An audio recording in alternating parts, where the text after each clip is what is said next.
Assalamualaikum warahmatullahi wabarakatuh. Di sini saya akan menjelaskan hasil dari web yang telah kami buat, yaitu tentang pengembangan web freelancer, solusi pekerjaan bagi para pencari kerja menggunakan metode Agile. Nah, di sini langsung saja masuk ke metode yang kami gunakan, yaitu metode Agile. Metode Agile adalah pendekatan pengembangan web yang fleksibel, iteratif, dan kerja tim dibandingkan dengan pendekatan tradisional seperti waterfall yang cenderung linear dan terencana di awal. Nah, metode ini cocok untuk proyek yang membutuhkan fleksibilitas, dapat membangun fitur dasar terlebih dahulu seperti profil pengguna dan pencarian pekerjaan, lalu menambahkan fitur tambahan seperti ulasan pengguna atau sistem pembayaran secara bertahap. Nah, selanjutnya adalah alasan menggunakan metode Agile, yaitu yang pertama fleksibilitas dan responsif terhadap perubahan dalam pengembangan platform freelancer, kebutuhan pengguna dan dinamika pasar dapat merubah dengan cepat. Yang kedua adalah iterasi dan peningkatan berkelanjutan, yaitu Agile mendukung proses pengembangan dalam bentuk iterasi pendek di mana tim dapat merilis versi website yang berfungsional meskipun belum sepenuhnya lengkap. Yang ketiga yaitu kolaborasi tim yang lebih baik. Agile mendorong kolaborasi antara pengembang, desainer, dan stakeholder secara intensif. Yang keempat, mengutamakan pengembangan pengguna UX. Pengembangan platform freelancer sangat bergantung pada pengalaman pengguna yang baik untuk menarik dan mempertahankan pengguna. Kesimpulan dari kami mengambil metode Agile ini yaitu adalah dengan memanfaatkan metode Agile dalam pengembangan website freelancer, tim dapat lebih responsif terhadap perubahan, berfokus pada kebutuhan pengguna, dan penyelesaian proyek dengan lebih efisien. Platform freelancer yang dikembangkan dengan Agile akan lebih mudah disesuaikan dengan tuntutan pasar, menghasilkan produk yang lebih fungsional dan memungkinkan tim pengembang untuk terus meningkatkan kualitas situs secara berkelanjutan. Makanya kami menggunakan metode Agile ini. Selanjutnya di sini saya akan menjelaskan tentang analisis kami untuk web ini, mengapa kami mengambil web tentang freelancer ini. Yang pertama yaitu data Kementerian Ketenagakerjaan RI Kemenaker.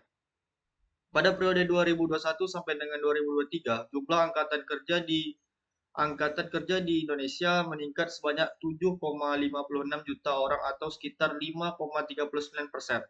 Hal ini mengidentifikasi bahwa semakin bertambahnya ketersediaan pasokan tenaga kerja di Indonesia.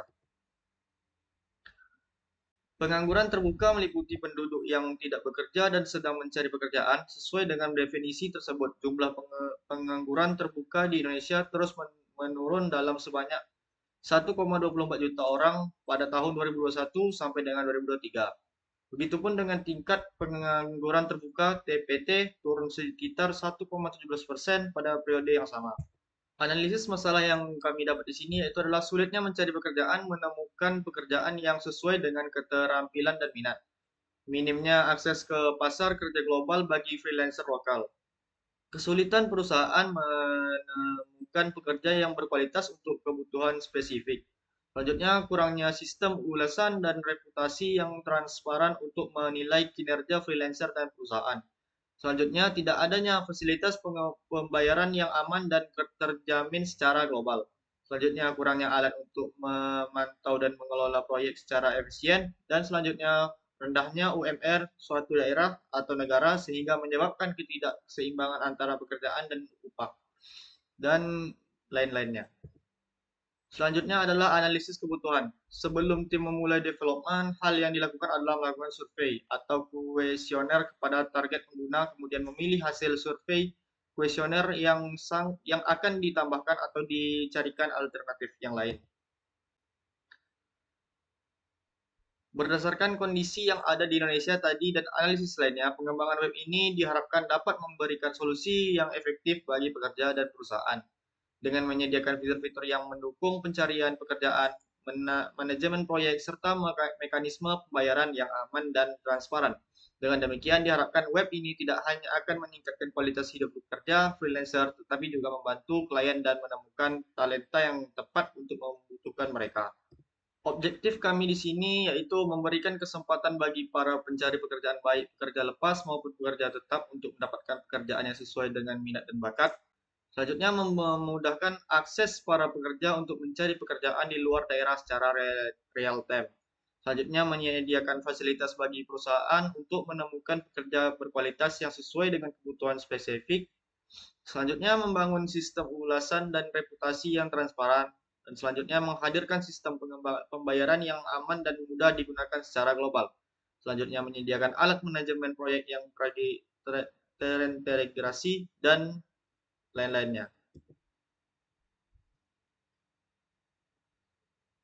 Nah, target kami di sini yaitu adalah pekerja lepas, yaitu profesional dengan keterampilan di berbagai bidang, termasuk desain grafik, pengembangan web, penulisan konten, pemasaran digital, penerjemahan, asisten virtual, dan lain-lainnya, yang mencari pekerjaan atau proyek secara fleksibilitas.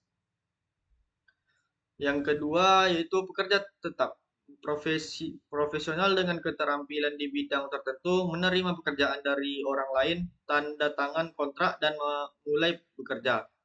Selanjutnya, target kami yaitu adalah perusahaan atau UMKM, organisasi atau individu yang membutuhkan pekerja lepas atau pekerja tetap untuk mengerjakan proyek sementara atau kontrak jangka panjang, baik pekerja lepas maupun pekerja tetap, baik di tingkat lokal maupun internasional. Tujuan pengembangan web kami di sini yaitu adalah memfasilitas freelancer dalam menemukan pekerjaan yang sesuai dengan keterampilan dan minat. Selanjutnya, memperluas akses freelancer ke pasar kerja global. Selanjutnya, menyediakan fasilitas bagi perusahaan untuk menemukan freelancer berkualitas yang sesuai dengan kebutuhan spesifik. Selanjutnya, membangun sistem ulasan dan reputasi yang transparan, menghadirkan sistem pembayaran yang aman dan mudah digunakan secara global, menyediakan alat manajemen proyek yang terintegrasi, dan yang lainnya. Kelebihan web freelancer yang kami buat ini yaitu adalah fleksibilitas waktu dan lokasi kerja. Fleksibilitas, bebas memilih klien dan proyek, bebas menentukan harga, berkontribusi pada proyek yang beragam, dapat meningkatkan skill, menambah value portofolio, kesempatan bekerja dengan brand global, dan yang lainnya.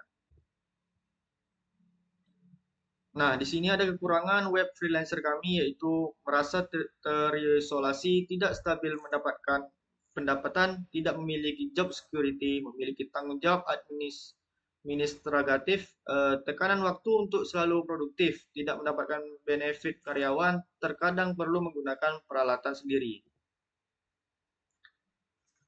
Resiko dari pengembangan web kami yaitu adalah standar kualitas kerja setiap freelancer berbeda-beda, sehingga hasil akhir proyek tidak sesuai dengan ekspektasi. Kebocoran data, miskomunikasi yang menyebabkan kesalahpahaman, salah tafsir persyaratan proyek, atau waktu respon yang lebih lambat. Freelance mungkin memiliki banyak klien sehingga prioritas proyek bisa berubah. Nah, selanjutnya masuk ke tahap desain dan diagram. Yang pertama yaitu adalah UML atau Unified Modeling Language. Adalah suatu metode dalam pemodelan secara visual yang digunakan sebagai sarana perancangan sistem berorientasi objek. Activity diagram menggambarkan alur proses atau aktivitas dalam sistem. Use case diagram memodelkan interaksi antara aktor dan sistem, menunjukkan fungsionalitas sistem.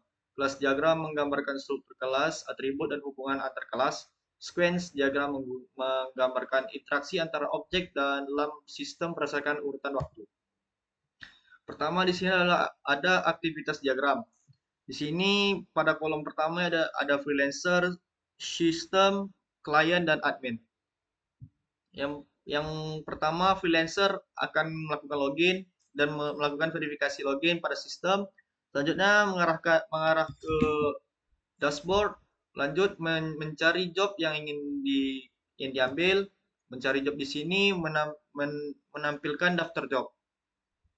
Memilih job, memasuki CV, memverifikasi CV, lanjut konfirmasi, lanjut ke pada freelancernya, yaitu dia melakukan on project, project result pada menu sistemnya, langsung konfirmasi project pada klien, lanjut ke payment atau pembayaran, selanjutnya lanjut ke verifikasi payment dan tax, yaitu pada admin yang mengelolanya, lanjut ke payment taken, yaitu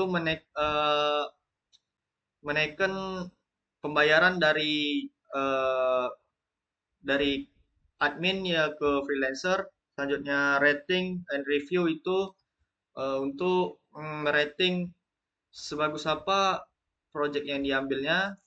Nah, rating and review ke dalam sistem sama seperti rating and review dari klien pada sistemnya.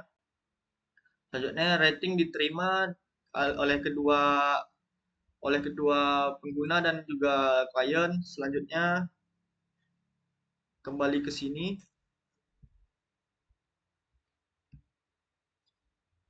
Selanjutnya stop. Nah, pada tampilan klien yaitu seperti ini.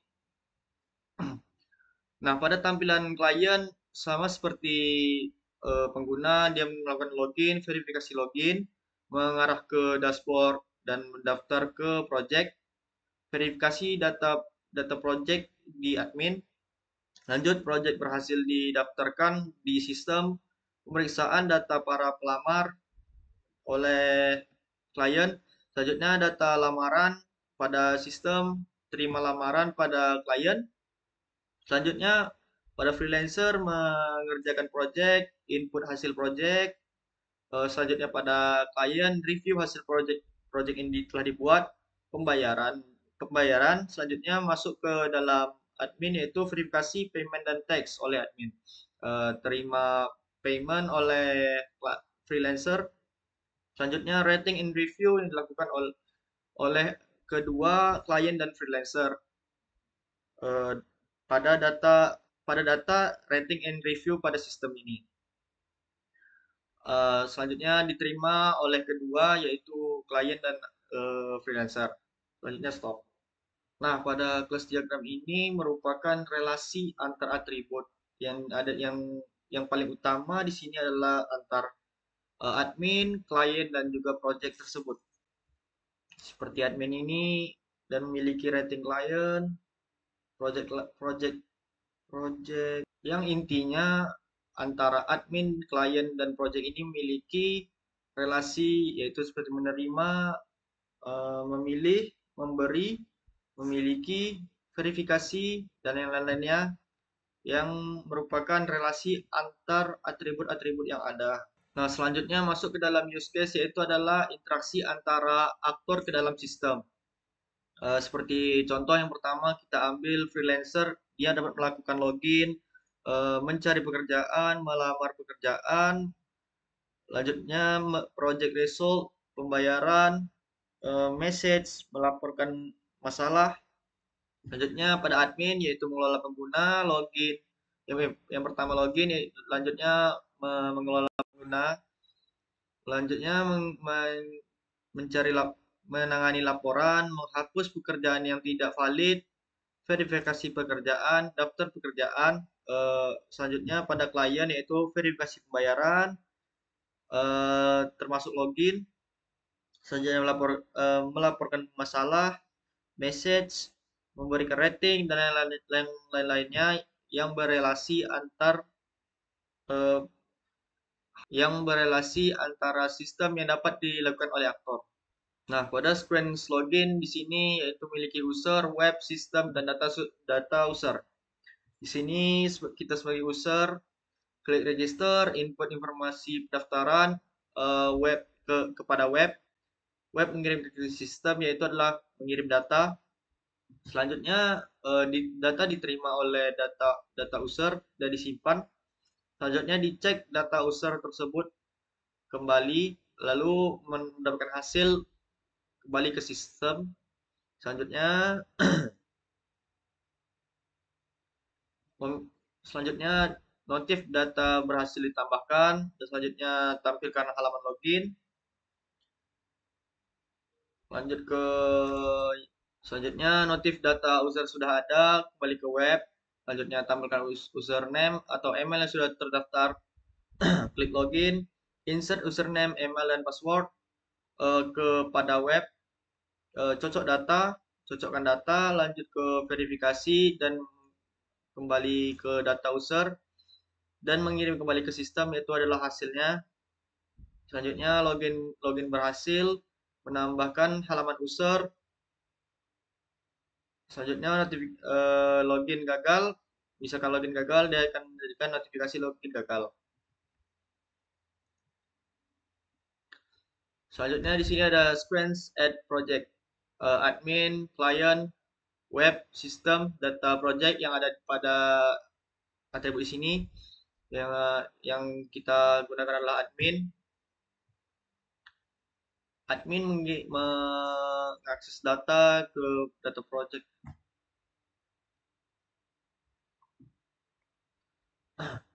Nah, yang pertama di sini adalah klien. Klien menambah project kepada web. Web memberikan menuju ke sistem, yaitu perintah diterima, lanjut masuk ke datanya dan kembali ke web, yaitu mengirim data tersebut.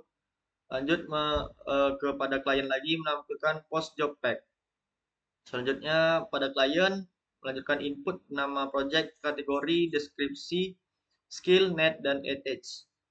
Kepada web, lanjut dia melakukan input biaya project tersebut. Web kembali ke sistem, data diterima, tambah data dengan status unviable kepada data project, mengirimkan hasil kepada sistem, data diterima oleh ke web. Selanjutnya pada klien, yaitu menampilkan menunggu project ditambahkan. Nah, di sini pada admin query menampilkan available project kepada data project. Selanjutnya data project kembali kepada admin, yaitu menampilkan project yang belum diverifikasi. Nah, selanjutnya pada admin update status setelah diverifikasi, cek status project pada klien ke web. Selanjutnya web ke sistem, yaitu kirim data. Selanjutnya query menampilkan status pada data project dari sistem ke data project. Selanjutnya mengeluarkan hasil. Nah, di sini ada project diterima oleh web. Selanjutnya project bisa dicek di list project pada klien.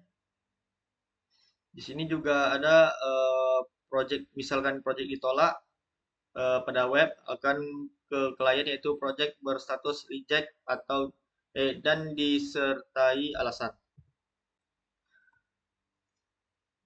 Selanjutnya pada screen lamar pekerjaan, yaitu ada freelancer, cari project, input kategorinya kepada web. Selanjutnya web memberikan kepada sistem, yaitu kirim data, cek data project kepada data project.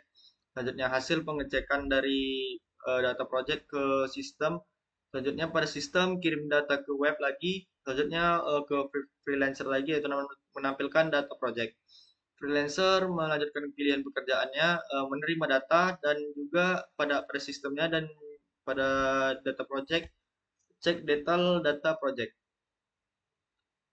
Hasil pengecekan ke sistem, selanjutnya kirim data ke web, selanjutnya menampilkan detail pekerjaan kepada freelancer, selanjutnya melampirkan lamaran ke web, kirim data ke sistem kembali dan pergi ke data lamaran, yaitu adalah update atau tambah data. Selanjutnya kembali ke sistem kembali, yaitu adalah lamaran ditambahkan, kirim data ke web. Selanjutnya ke freelancer, itu adalah menampilkan lamaran dilampirkan. Selanjutnya pada freelancer, cek status lamaran, terima perintah. Pada sistem, cek data status lamaran pada data lamaran, hasil pengecekan. Selanjutnya ada lamaran diterima dan lamaran ditolak. Misalkan diterima akan menampilkan lamaran on project pada freelancer. Kalau misalnya ditolak akan menampilkan status lamaran di reject pada freelancer. Di sini ada sequence transaksi, yaitu di sini ada admin, freelancer, client, web, system, data project, dan data transaksi. Pada klien, klik transaksi, cek biaya transaksi pada sistemnya, lanjut ke data detail, yaitu kembali ke hasilnya kepada sistem, kepada web. Selanjutnya ke web dari ke klien, yaitu jumlah biaya transaksi.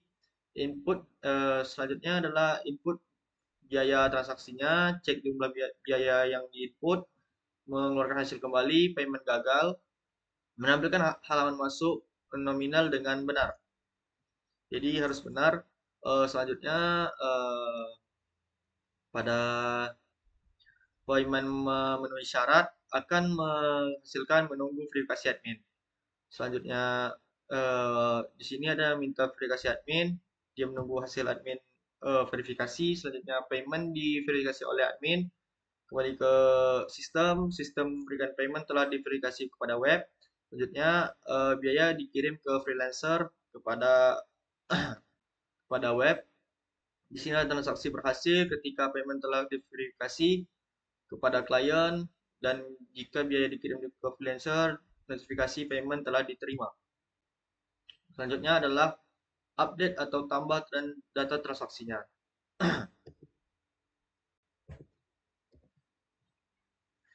Di sini ada non-UML, yaitu adalah lebih banyak digunakan dalam analisis sistem tradisional seperti pengembangan basis data dan analisis sistem terstruktur, DFD, hierarki, IRD, dan konteks diagram. Nah, seperti konteks diagram di sini, pencari pekerjaan, pencari kerja, pencari kerja, pencari kerja. Di sini, nah seperti konteks diagram ini, itu adalah pencari kerja, profil klien, deskripsi pekerjaan, penawaran, data freelancer, hasil kerja freelancer, keluhan. Nah, di sini seharusnya adalah klien, yaitu adalah data profil, portofolio penawaran pekerjaan, hasil kerja, keluhan. Pada masuk kepada sistem pengembangan, yaitu profil freelancer, portofolio freelancer, penawaran proyek, penyelesaian proyek, pembayaran, feedback klien. Nah, selanjutnya pada di level 0, sistem freelancer di sini akan berelasi. Misalkan pada admin di sini adalah verifikasi pembayaran, informasi pekerjaan, admin mengirimkan, kelola penggunaan dan pekerjaannya, input data pembayaran pada sistem web freelancer. Nah, sama seperti ke freelancer di sini dan klien di sini yang memiliki tujuan yang sama. Pada DFD level 1 ini adalah perkembangan dari DFD level 0 tadi. Kembali ke level yang selanjutnya. Seperti ini contohnya.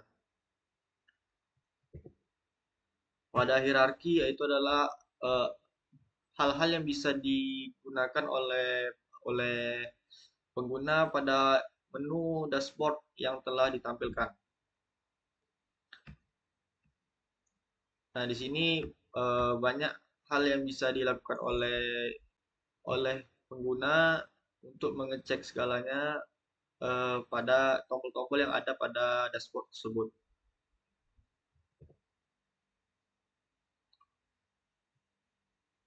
ERD di sini memiliki atribut yang mempunyai kegunaannya masing-masing. Nah, di sini saya akan melakukan menjelaskan hasil dari tampilan yang telah kami buat mengenai prototipe kami ini. Ya, di sini ada dashboard, dia bisa melihat project list, notification, dan memiliki beberapa kegunaan lainnya, menu-menu lainnya. Ya, di sini Messenger bisa ngechat antara pengguna dengan klien.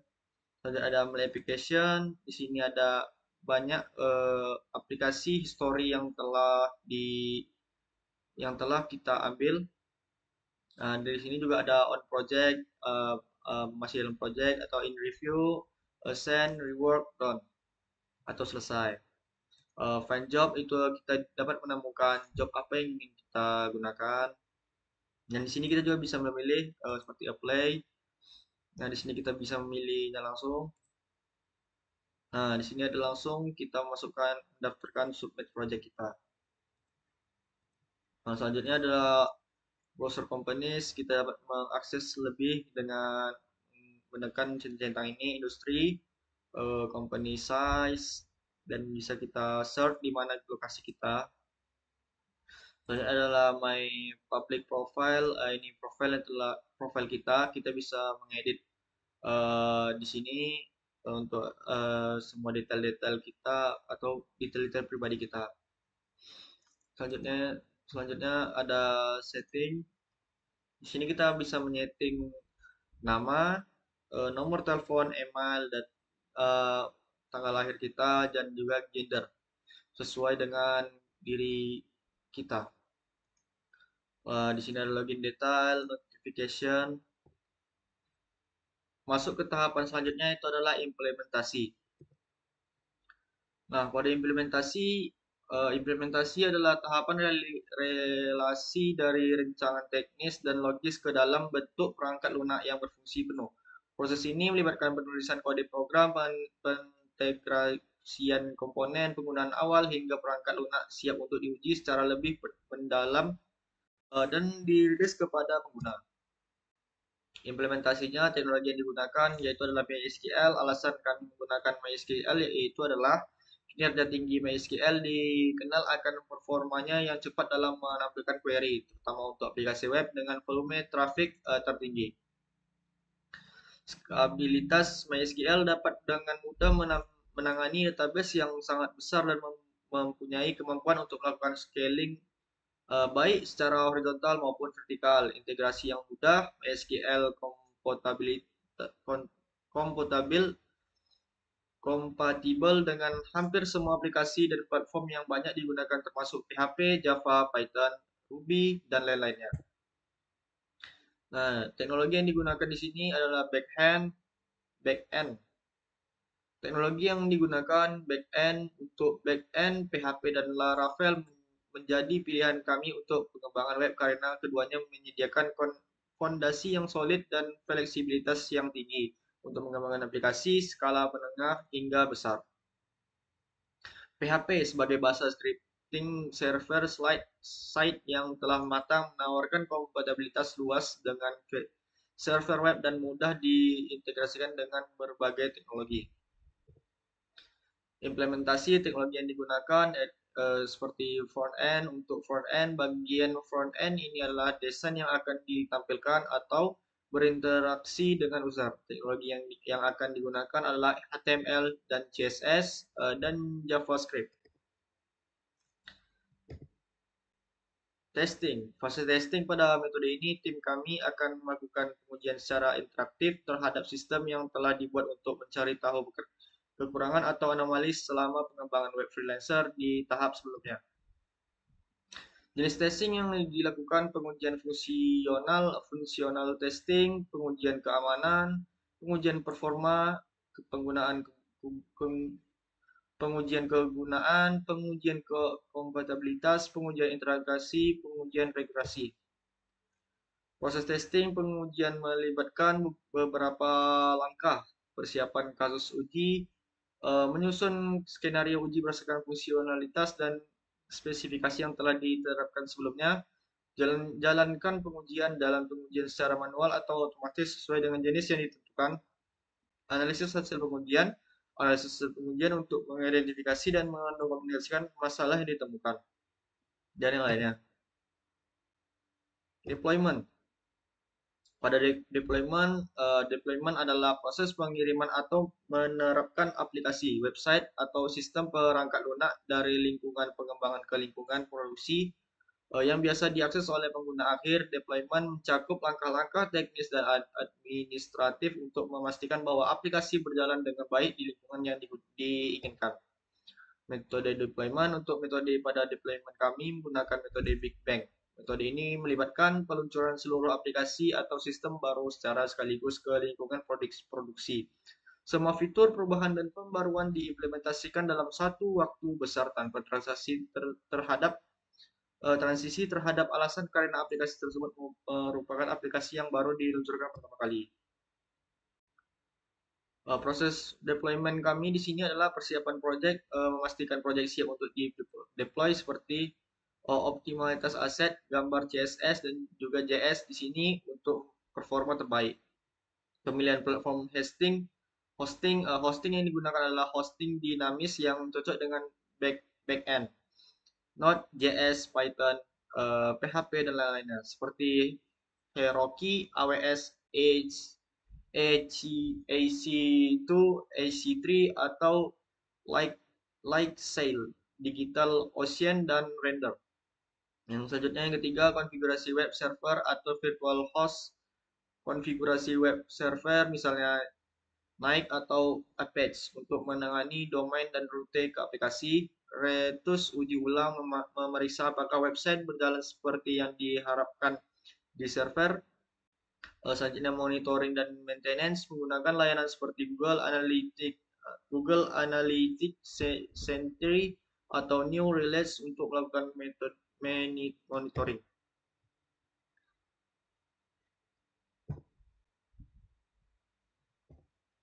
Maintenance. Maintenance adalah langkah penting setelah website berhasil deploy untuk memastikan performa, keamanan, dan fungsionalitas tetap optimal. Berikut adalah poin-poin penting dalam maintenance website. Tujuan maintenance dari sebuah website adalah untuk memastikan agar website tetap berfungsi secara optimal, aman dan relevan sesuai kebutuhan pengguna dan pengembangan teknologinya. Untuk metode pada maintenance, kami menggunakan corrective maintenance. Tujuannya untuk memperbaiki seluruh bug yang ditemukan ketika aplikasi kami sedang digunakan. Jadi ketika ada pengguna yang menemukan bug, itu dapat langsung melapor kepada kami dan bug tersebut akan langsung kami. Sekian presentasi kami tentang pengembangan yang telah kami lakukan, yaitu adalah pengembangan web freelancer yang telah kami lakukan satu semester ini. Jikalau banyak kesalahan kami, mohon dimaafkan. Dan saya pribadi mohon maaf jikalau banyak salah kata pada video ini. Wassalamualaikum warahmatullahi wabarakatuh.